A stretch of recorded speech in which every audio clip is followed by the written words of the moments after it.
Assalamualaikum warahmatullahi wabarakatuh.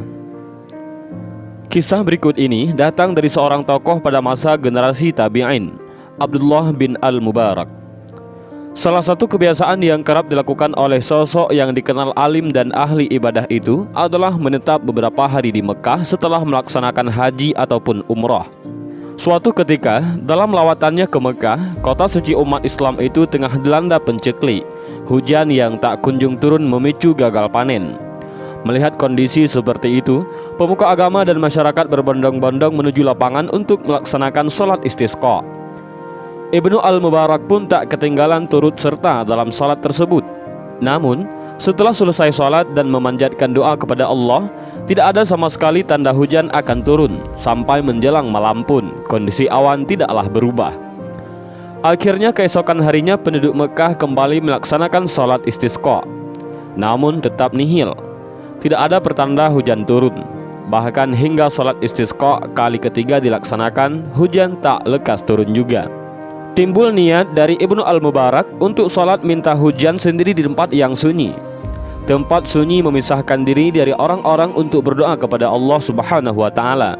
Tentunya sebuah gua tujuannya.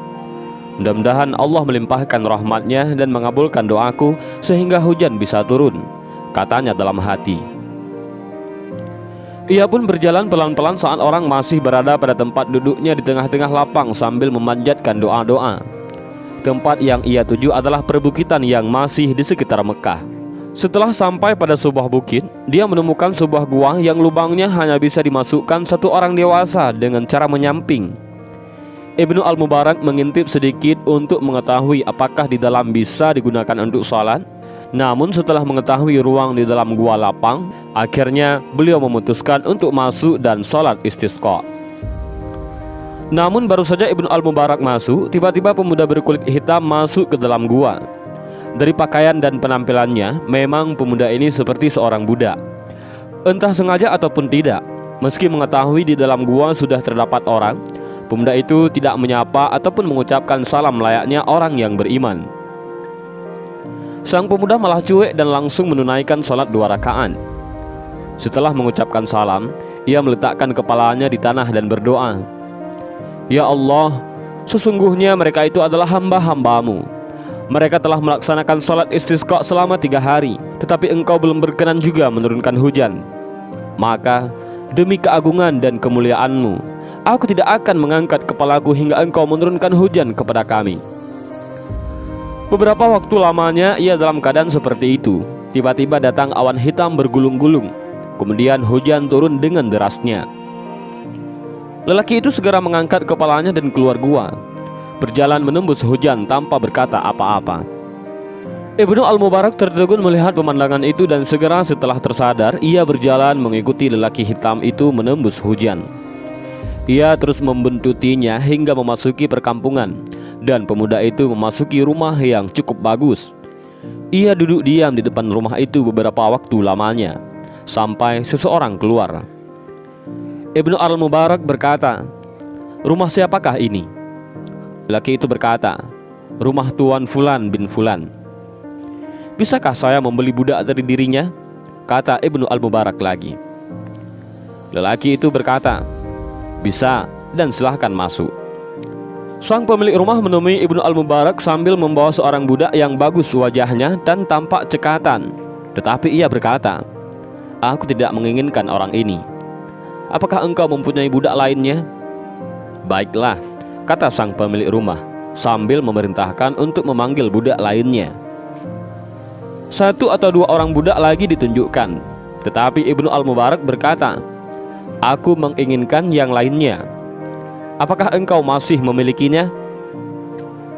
Tujuan utamanya adalah pemuda berkulit hitam yang ia jumpai di gua.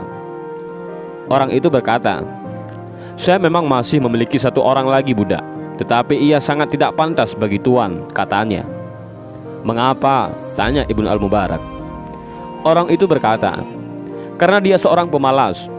Tuan tidak akan memperoleh manfaat apa-apa dari dirinya."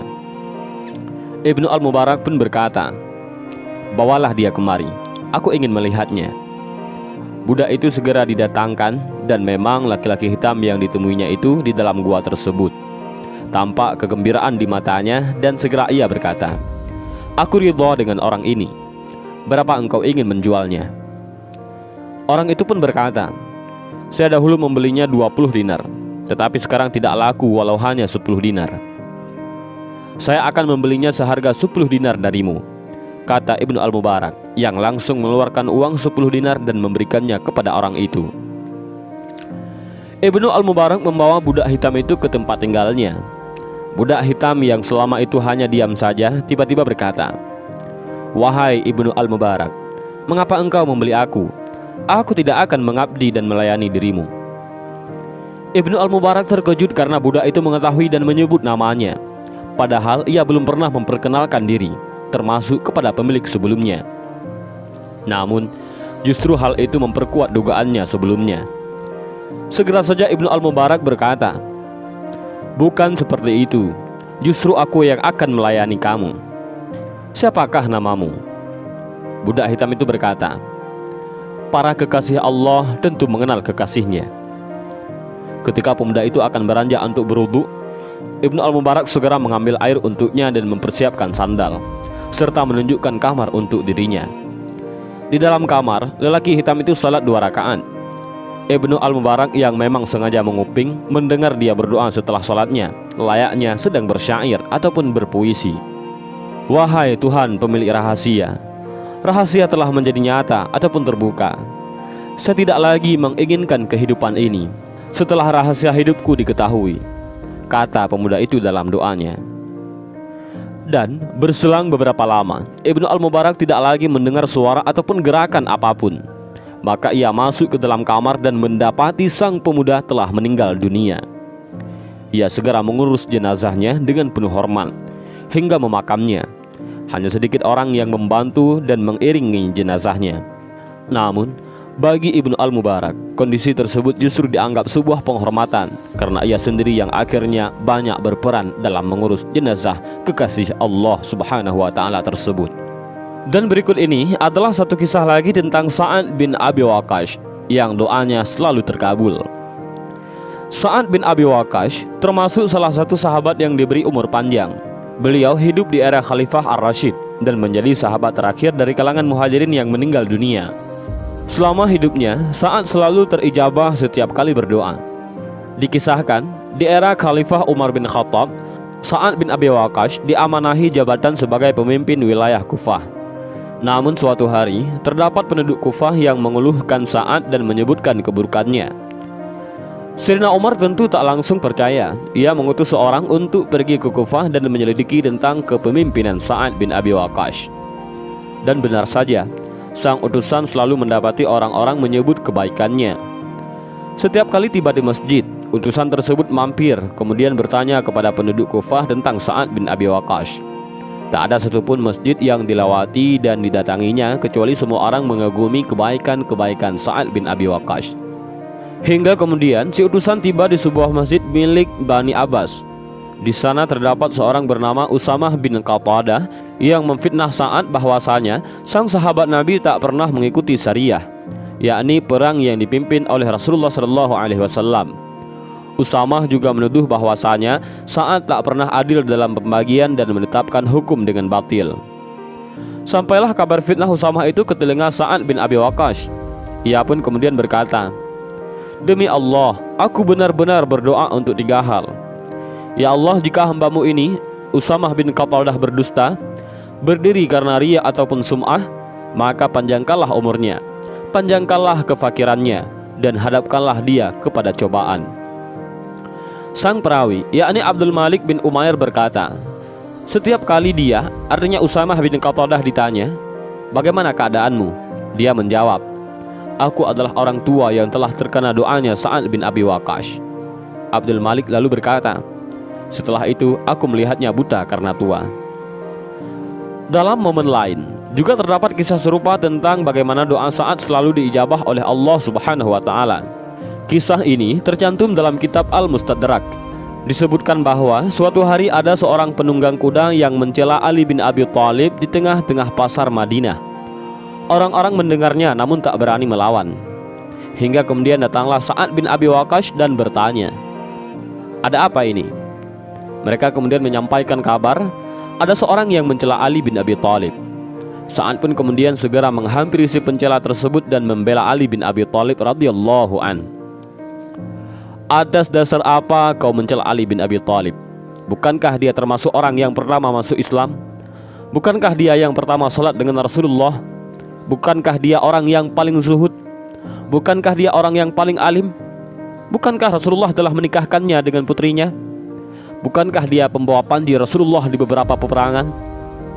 Karena geram mendengar sahabat Rasulullah SAW dicela, Sa'ad pun mendoakan keburukan bagi si pencela. Ia segera mengadahkan tangan menghadap kiblat dan berdoa, "Ya Allah, sesungguhnya orang ini telah mencela salah satu walimu.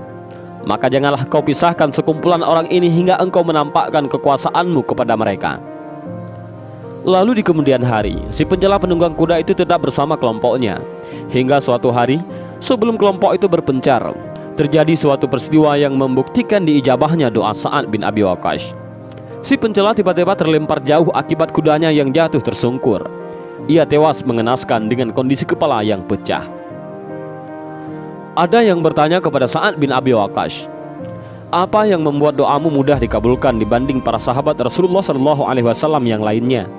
"Saya tidaklah memasukkan satu suapan ke dalam mulutku, melainkan saya mengetahui dari manakah datangnya dan dari manakah akan keluarnya," jawab Sa'ad bin Abi Waqqas. Dari Wahab bin Munabbih, ia berkata, "Siapa yang bahagia doanya dikabulkan oleh Allah, maka perbaikilah makanannya." Dari Sahal bin Abdullah, ia berkata, "Barang siapa memakan makanan halal selama 40 hari, maka doanya akan mudah dikabulkan." Yusuf bin Asbad berkata, "Telah sampai pada kami bahwa doa seorang hamba tertahan di langit karena sebab makanan jelek ataupun haram yang ia konsumsi. Ada kalanya seorang muslim bersungguh-sungguh dalam melakukan amal soleh, akan tetapi ia memandang remeh dan kurang peduli dengan masalah mengkonsumsi harta haram, padahal akibatnya sangat fatal. Orang seperti ini akan rugi di dunia dan akhirat. Amal ibadahnya tertolak, doanya tidak akan diijabah, artinya tidak dikabulkan oleh Allah Azza wa Jalla, dan harta serta usahanya tidak akan diberkahi." Dari Abu Hurairah radhiyallahu an, Nabi sallallahu alaihi wasallam bersabda, "Wahai sekalian manusia, sesungguhnya Allah itu thayyib, baik. Allah tidak akan menerima sesuatu melainkan dari yang thayyib ataupun yang baik. Dan sesungguhnya Allah telah memerintahkan kepada orang-orang mukmin seperti yang diperintahkannya kepada para rasul." Firman Allah, "Wahai para rasul, makalah makanan yang baik-baik ataupun halal, dan kerjakanlah amal salih. Sesungguhnya aku maha mengetahui apa yang kamu kerjakan." Dan Allah Subhanahu wa ta'ala juga berfirman, "Wahai orang-orang yang beriman, makalah rezeki yang baik-baik yang telah kami rezekikan kepadamu." Kemudian Nabi SAW menceritakan tentang seorang laki-laki yang telah menempuh perjalanan jauh sehingga rambutnya kusut, masai dan berdebu. Orang itu mengangkat tangannya ke langit seraya berdoa, "Wahai Tuhanku, wahai Tuhanku." Padahal makanannya dari barang yang haram, minumannya dari yang haram, pakaiannya dari yang haram, dan diberi makan dari yang haram. Maka bagaimanakah Allah akan memperkenankan doanya? Hadis riwayat Muslim. Oleh sebab itu, sedekah dari harta yang haram akan tertolak dan tidak diterima. Dari Ibnu Umar radhiyallahu anhuma, Rasulullah shallallahu alaihi wasallam bersabda, "Allah tidak akan menerima salat seseorang tanpa berwudu ataupun bersuci, dan tidak akan menerima sedekah dengan harta yang ghulul ataupun curian ataupun korupsi." Dari Abu Hurairah radhiyallahu an bahwa Rasulullah shallallahu alaihi wasallam bersabda, "Jika engkau telah menunaikan zakat hartamu, maka engkau telah melaksanakan kewajiban. Dan barang siapa yang mengumpulkan harta dari jalan yang haram, kemudian dia menyedekahkan harta itu, maka sama sekali dia tidak akan memperoleh pahala, bahkan dosa akan menimpanya." Hadis riwayat Ibnu Khuzaimah dan Ibnu Hibban dalam sahihnya. Dari Jabir bin Abdullah radhiyallahu an bahwa Rasulullah shallallahu alaihi wasallam bersabda, "Wahai Ka'ab bin Ujrah, sesungguhnya tidak akan masuk surga daging yang tumbuh dari makanan haram." Hadis riwayat Ibnu Hibban dalam sahihnya. Dari Ka'ab bin Ujrah radhiyallahu an bahwa Rasulullah shallallahu alaihi wasallam bersabda, "Wahai Ka'ab bin Ujrah, tidaklah daging manusia tumbuh dari barang yang haram kecuali neraka lebih utama atasnya." Hadis riwayat Tirmizi. Dan inilah tentang kisah seorang budak yang diijabah doa oleh Allah Subhanahu wa taala, dan juga seorang sahabat Rasulullah sallallahu alaihi wasallam, Sa'ad bin Abi Waqqas, yang doanya tak pernah tertolak. Mudah-mudahan dari kisah ini kita bisa mengambil beberapa pelajaran dan manfaat. Allahu a'lam bishawab. Assalamualaikum warahmatullahi wabarakatuh.